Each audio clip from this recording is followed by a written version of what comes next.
Kita akan membahas topik ini bersama juru bicara KPK Johan Budi yang berada di gedung KPK Jakarta. Pak Johan.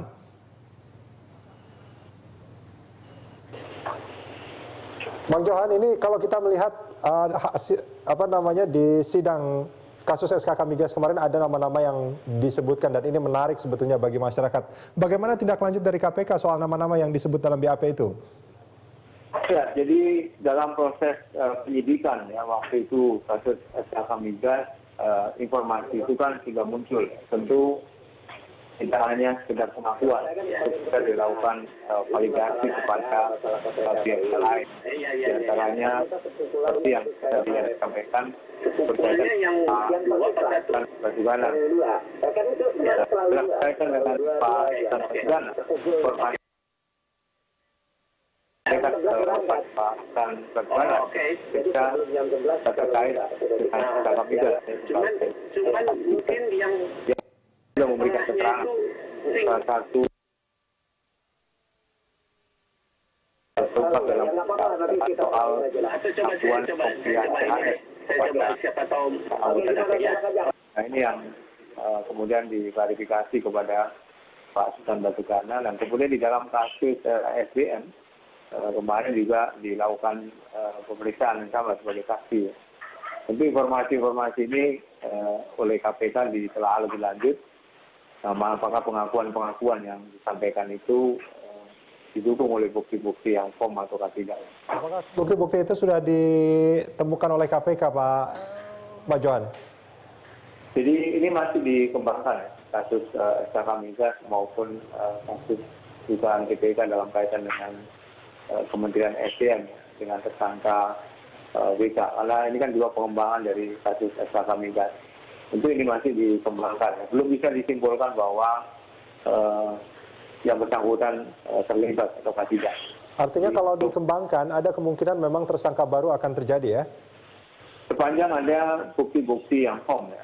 Sampai hari ini belum ada. Ya. Belum ada bukti-bukti yang firm kemudian disimpulkan bahwa pihak lain terlibat. Ini yang masih didalami oleh penyidik KPK.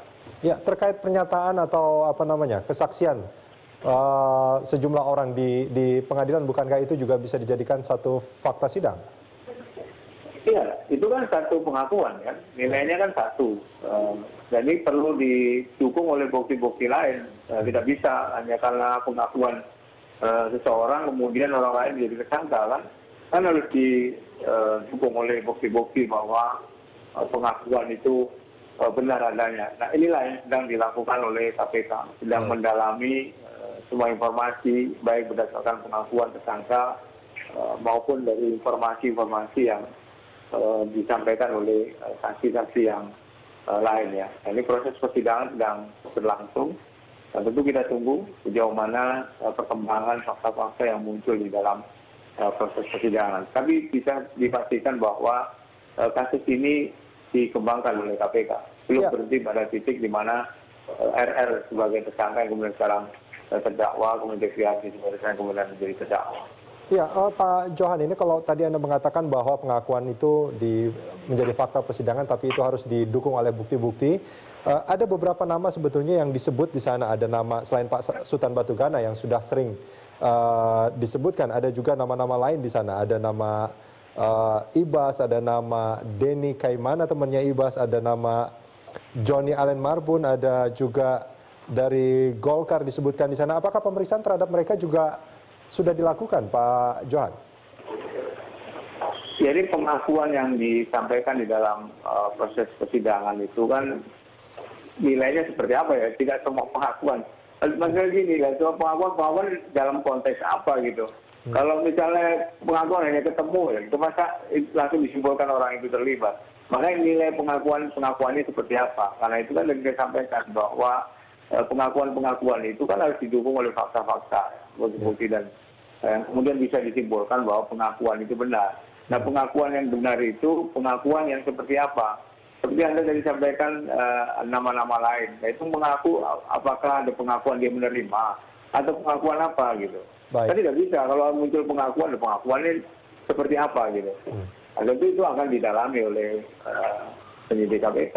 Oke, baik Pak Johan, ini melalui sambungan telepon juga bersambung bersama kita Rusdi Abu Bakar, kuasa hukum dari Rudy Rubiandini. Pak Rusdi? Ya, halo. Ya, Pak Rusdi, ini bergabung sama kita juga juru bicara KPK.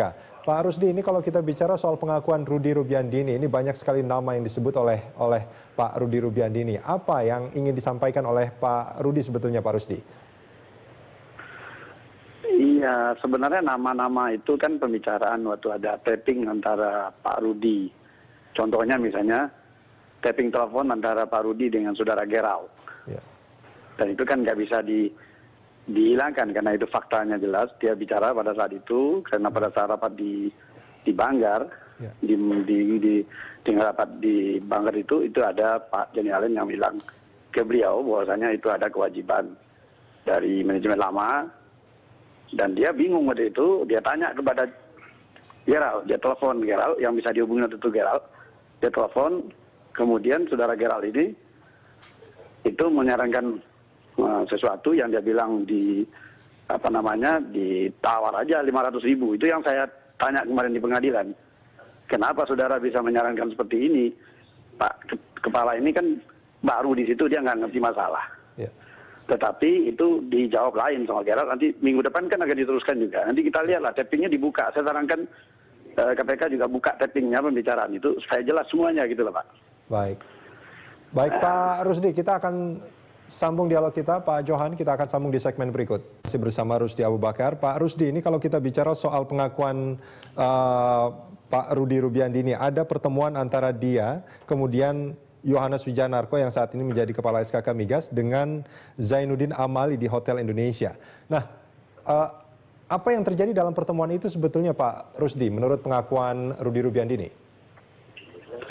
Iya, di dalam pengakuan Rudy Rubiandini itu kan memang kemarin juga kita elaborate juga di dalam ditanyakan sama Pak Rudy kepada Pak Yohanes Wijanarko ya. Itu di saat awal-awal dia menjabat sebagai SKK Migas. Itu dia bertiga ketemu di Hotel Indonesia kalau saya nggak salah kemarin di Hotel Indonesia itu ya. Jadi siapa yang menginisiasi pertemuan Pak? Bagaimana? Siapa yang menginisiasi pertemuan yang mengawali akan ada pertemuan itu? Siapa yang pertama kali? Saya kemarin kalau saya tanya sama Pak Rudy itu memang disarankan sama Pak Wijanarko, tapi kalau kemarin ditanya depan sidang malah Pak Wijanarko bilang saya diajak. Jadi ini kan tolak-tolakan ya. Jadi yang penting pertemuan itu ada. Di dalam pertemuan itu Pak Yohanes Wijanarko yang sebenarnya Pak Yohanes Wijanarko itu menyarankan kalau ada hal-hal yang menyangkut non teknis itu sebaiknya diatur melewati Pak Zainuddin Amali. Itu pada saat itu. Cuman pada saat kemarin dibicarakan di depan sidang itu beliau ya berbicara lain yaitu soal hak beliau lah. Tapi ini yang saya tanya sama Pak Rudy menjelaskan saya apa adanya begitu tadinya. Apa adanya seperti apa Pak?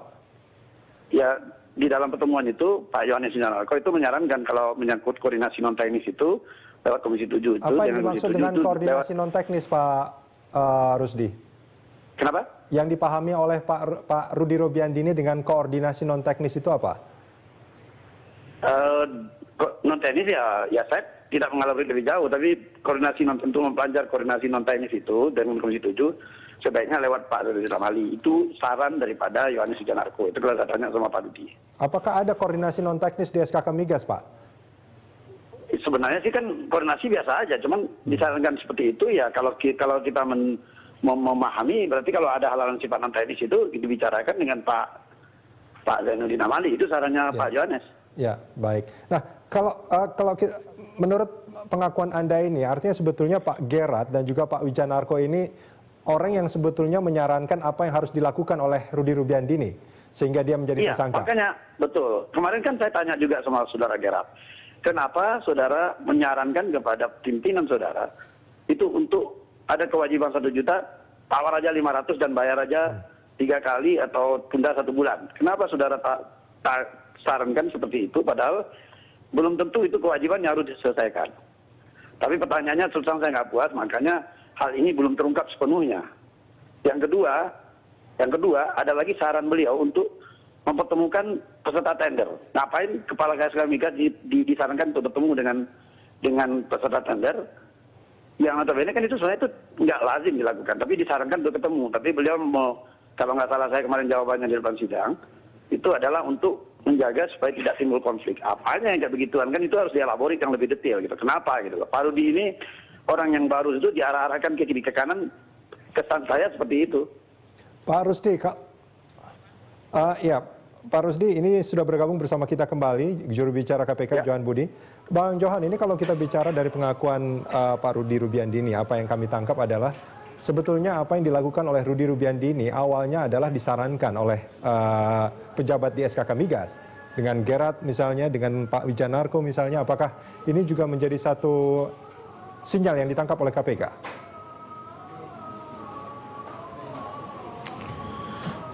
Ya, saya tentu tidak mengetahui detail ya perkara atau substansi materi perkara ya. Tapi yang pasti yang bisa saya sampaikan adalah semua keterangan, baik itu dari tersangka, dari saksi yang berkaitan dengan penanganan perkara, kasus penyidikan yang sekarang sudah masuk ke proses persidangan, tentu itu akan ditindaklanjuti sepanjang pengakuan atau informasi itu juga ada fakta-fakta atau pendukung-pendukung, bukti pendukung yang kemudian bisa disimpulkan bahwa pengakuan itu benar, ya, yang kemudian nanti bisa dikembangkan sejauh mana keterlibatan pihak lain, ya. Apakah penyidik menemukan dua alat bukti yang cukup yang kemudian bisa disimpulkan bahwa si A, si B atau si C itu terlibat di dalam kasus ini. Nah, jika itu disimpulkan tentu bisa dijadikan tersangka, ya. Tapi sepanjang dua bukti yang cukup, tentu belum bisa kalau sekedar pengakuan-pengakuan, apalagi tadi disampaikan ada beberapa pengakuan yang tidak sama ya. Nah, kalau pengakuan si X kemudian dibantah oleh si Y kan menjadi selesai kalau hanya sekedar pengakuan gitu. Karena itu KPK dalam menangani setiap perkara itu selalu melakukan validasi lebih lanjut terhadap pengakuan-pengakuan ya. Apakah ada bukti-bukti pendukung yang kemudian bisa disimpulkan bahwa pengakuan tersebut benar adanya gitu. Baik. Bang Johan, kita akan sambung ini di segmen berikut. Ya, dialog masih kita lanjutkan masih bersama juru bicara KPK Johan Budi dan melalui sambungan telepon ada Rusdi Abu Bakar, kuasa hukum dari Rudy Rubiandini. Namun sebelumnya kita simak pernyataan dari Sultan Batugana berikut ini. Udah, saya nggak mau, itu nggak mau. Saya tidak mau bicara tentang materi. Semua sudah ada di BAP, ya. Lihat aja apa pembicaraan di persidangan saya. Kita tunggu saja. Insya Allah nggak ada apa-apa saya. Pernah ketemu Denny yang mengaku sebagai teman dekat Ibas? Sudah ada di BAP lah. Kalian nggak usah. Saya nggak mau ikut-ikutan itu lagi. Nanti terpengaruh nanti orang. Ya, itu lebih bagus. Ya, itu tadi pernyataan dari Sultan Batugana, nampaknya agak sedikit emosi dia. Itu pernyataan yang direkam hari ini. Pak Johan, ini terkait pernyataan dari Sultan Batugana itu, bagaimana tanggapan KPK? Ya, saya kira yang disampaikan oleh Pak Sultan tadi kan juga mungkin juga disampaikan kepada penyidik ya di dalam berita acara pemeriksaan. Ya, nanti kita lihat sejauh mana pengakuan tadi, kemudian kalau bisa dibilang pengakuan juga versi Pak Sultan Batugana ya. Ini kan ada pengakuan dari satu sisi, kemudian ada pengakuan dari sisi yang lain.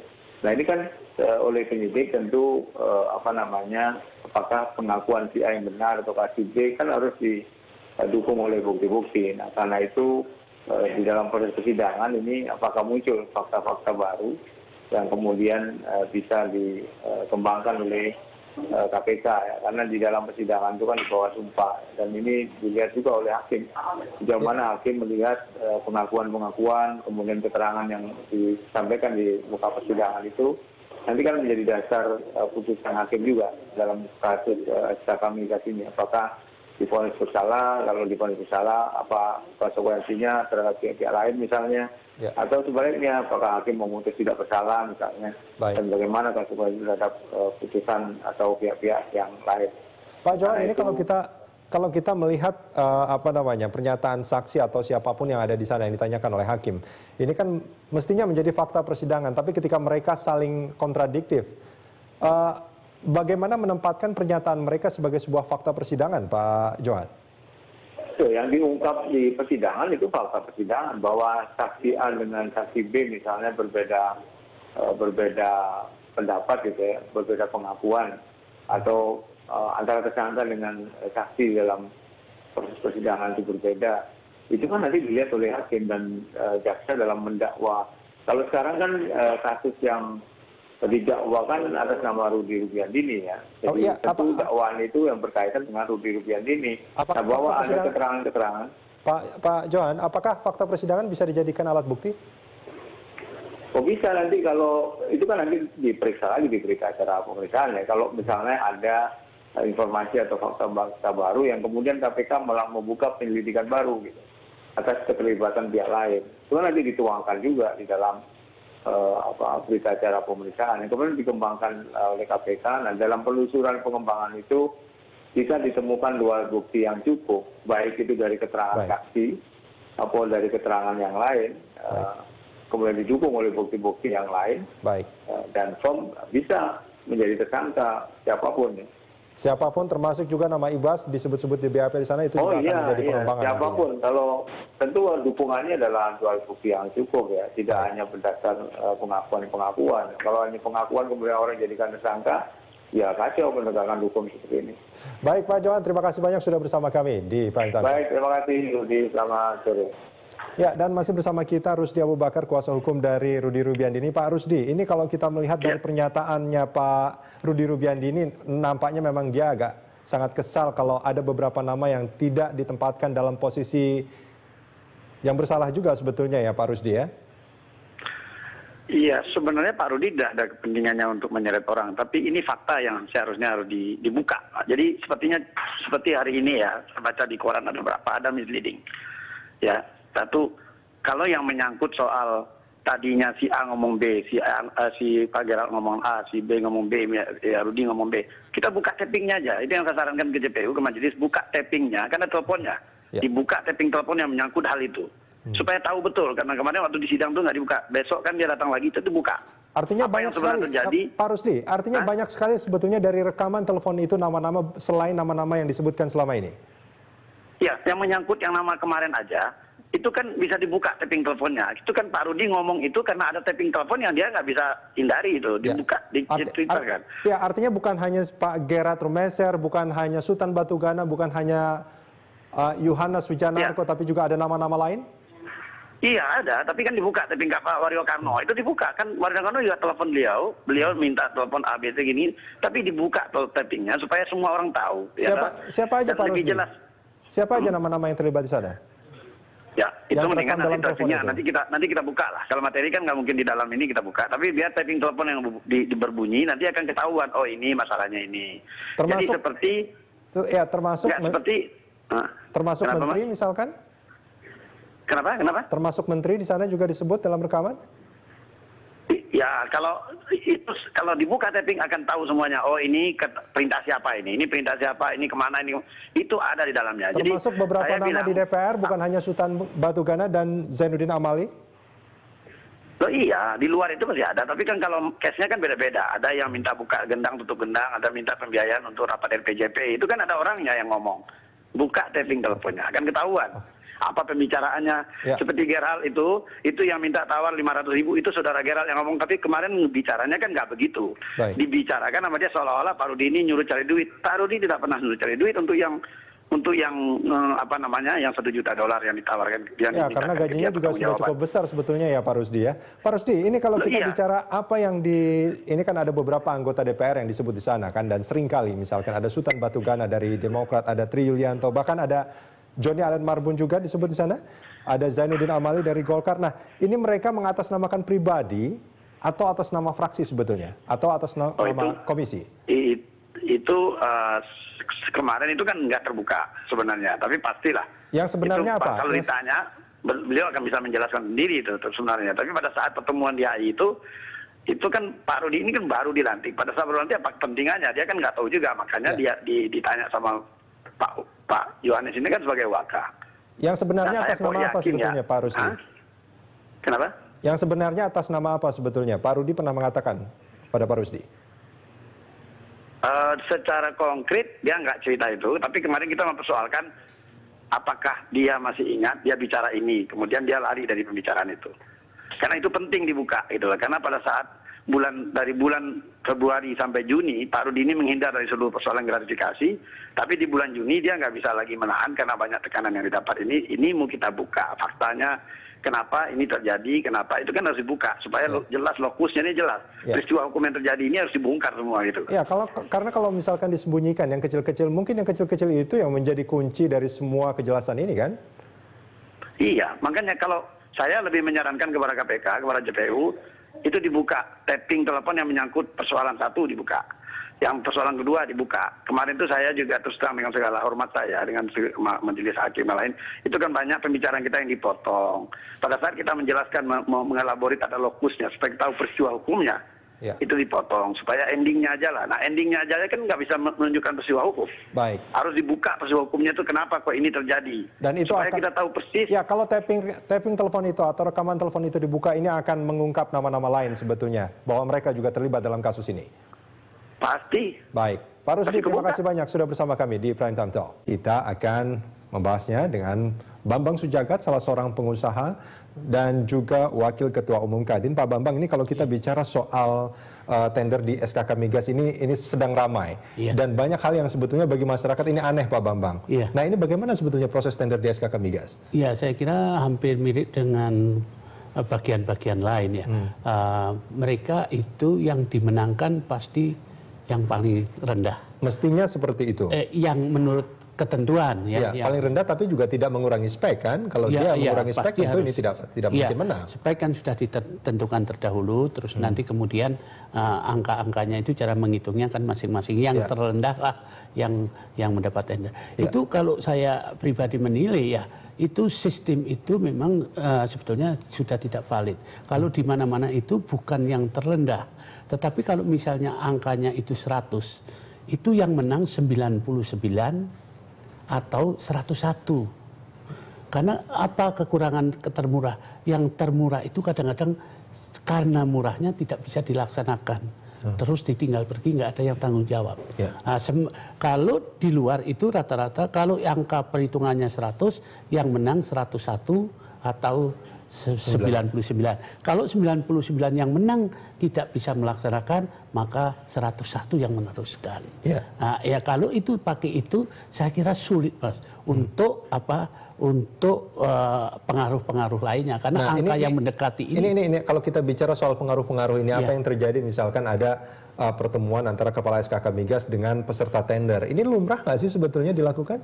Kalau itu misalnya penjelasan teknis, penjelasan-penjelasan yang memang berhubungan dengan proyek, itu sah-sah saja. Sah-sah saja, meskipun pertemuannya misalkan dari satu persatu orang gitu, nggak ke semua peserta tender, bukankah itu menjadi agak harus bersama-sama supaya fair lah untuk didengar. Artinya kalau ada pertemuan, misalkan Pak Bambang itu termasuk salah satu peserta tender, bertemu dengan Kepala SKK Migas, bertemu dengan sendirinya gitu ya, empat mata seperti itu, bukankah itu akan menimbulkan kecurigaan bagi peserta tender yang lain? Ya, itu mestinya harusnya dihindari. Tidak ada kode etik bahwa itu tidak boleh dilakukan? Kode etiknya secara tertulis tidak ada, tapi mestinya artinya secara moral mereka tidak melakukan itu.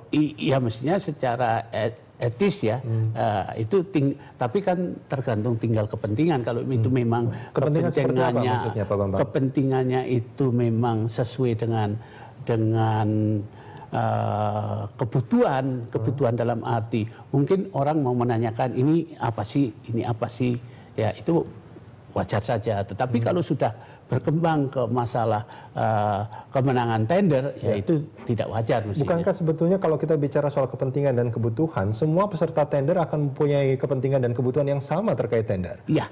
Makanya di situ ada tim di tender itu, ada tim seleksi untuk kemenangan, sehingga sebetulnya ya masih sulit juga kalau orang itu hanya menggantungkan kepalanya, karena itu akan dibahas dengan tim, Mas.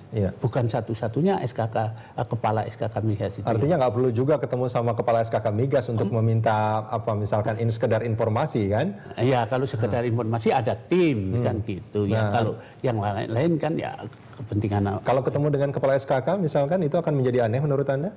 Ya itu tadi mestinya tidak perlu kepala SKK memanggil satu persatu, karena ada tim juga. Kalau mau dijelaskan ya bersama-sama di tim itu. Pengalaman Pak Bambang itu pernah nggak sih Pak mendengar misalkan ada proyek di SKK Migas itu harus menyetor sejumlah uang untuk mendapatkan proyek?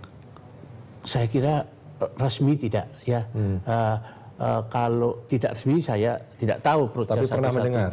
Ya itu tidak hanya rumor, memang terjadi juga gitu. Baik, Pak Bambang. Tetapi sebetulnya kalau yang harus dibayar resmi itu diumumkan oleh panitia. Baik, gitu. Pak Bambang, kita akan bahas ini di segmen berikut. Masih bersama Pak Bambang Sujagat. Pak Bambang, ini selain ada apa namanya yang disebut tadi ada biaya tidak resmi seperti itu, Pak Bambang, yang ada juga kalau kita melihat dari pernyataan-pernyataan itu ada SMS minta dikawal misalkan tendernya ini apa namanya perusahaannya.